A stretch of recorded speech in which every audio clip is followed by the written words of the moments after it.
Hello hi welcome to my YouTube channel Warangal పిల్ల. అందరికీ good evening అండి.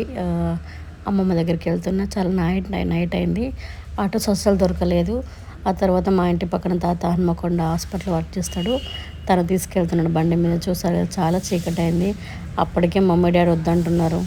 చాలా లేట్ అయింది. రన్నింగ్లోనే బస్సు ఎక్కాము మేము వచ్చేసరికి స్టార్ట్ అయిందన్నమాట. టకటక పైనక నుంచి డబ్బు మీద కొడితే ఆపిండి. కొంచెం రన్నింగ్లో ఎక్కాము, వెళ్తున్నాం అన్నమాట. చాలా వెళ్ళేసరికి 8:39 అయింది. అలా నేను కొంచెం స్పీడ్గా పెట్టాను, లాంగ్ అవుతుందని చెప్పి. అందరూ ఒక్కొక్కరు దిగిపోతున్నారు. చూసారు కదా, ఎవ్వరు లేరు లాస్ట్కి. నేను ఆ తాత ఇద్దరమే ఉన్నాము. ఆ తాత కూడా ఇప్పుడు హన్మకొండ చౌరస్లో దిగేస్తున్నాడు.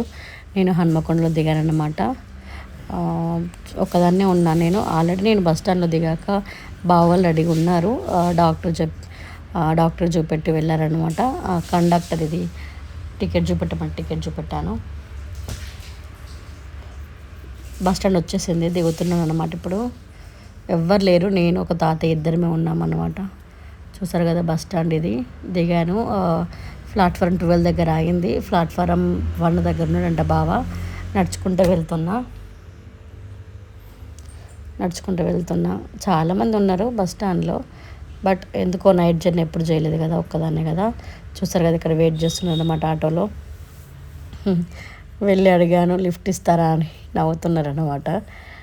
పొట్టిది. చిన్నదానికే తెలుసు, పెద్దదాని తెలియదు నేను వెళ్తున్నా అని చెప్పి. అందుకే నేను చెప్పకుండా వెళ్దాం అనుకున్నా. బట్ ఇక బావ తీసుకెళ్ళాలి కాబట్టి. ఇది తక్కువది కాదు, లౌడ్ స్పీకర్ పెట్టి ఇచ్చిందంట ఫోన్. అందుకే దీనికి తెలిసింది, లేకపోతే దీనికి కూడా తెలియకపోవు. హోటల్ చూసిన కాంచాలు ఒకటే నాకు ఫ్రైడ్ రైస్ కావాలన్నది.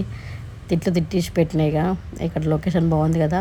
హన్మకొండ చాలా డెవలప్ అయిందండి. అప్పట్లోకి అస్సలు లేదు, చాలా బాగా డెవలప్ చేశారు. ఒకప్పటి హన్మకొండకి ఇప్పటికి చాలా తేడా ఉంది. సిటీ కన్నా అద్భుతంగా ఉంది ఇక్కడ. అసలు ఇంటికి వెళ్తున్నాం, ఆల్మోస్ట్ ఇంటి దగ్గరికి వచ్చేసాము. అక్కడెక్కడ షార్ట్ పెట్టాను. ఇక్కడ నన్ను ఒక్కదాన్ని కూర్చోబెట్టి వాళ్ళ అక్కని కలవడానికి వెళ్ళాడు బావ. వచ్చారుగా, బయలుదేరుతున్నాం. ఇదన్నమాట ఇల్లు. చూసారా, లైట్స్ ఆన్లోనే ఉన్నాయి. ఇంకా లోపలికి వెళ్తున్నాము. పెద్దదాని తెలియదు కదా, ఇప్పుడు పెద్దదాని రియాక్షన్ చూద్దాము. పెద్ద రియాక్షన్ ఏముంది, ఎందుకంటే చెప్పే ఉంటుంది మమ్మీ ఇట్లా, అక్క ఇట్లా చెప్పే ఉంటారు వస్తున్నారని చెప్పి. చిన్న స్మైల్ ఇచ్చింది. ఇక స్మైల్ ఇచ్చి, ఏంటి మమ్మీ చెప్పుకుంటూ వచ్చినావు అన్నది. ఇక్కడ అక్క పడుకుంది. చూసారు కదా, ఇదన్నమాట అమ్మమ్మ హెల్త్ అంతా ఓకేనా ఫ్రెండ్స్. బాయ్. ఈ వీడియో నచ్చినట్లయితే ప్లీజ్ లైక్, షేర్, సబ్స్క్రైబ్.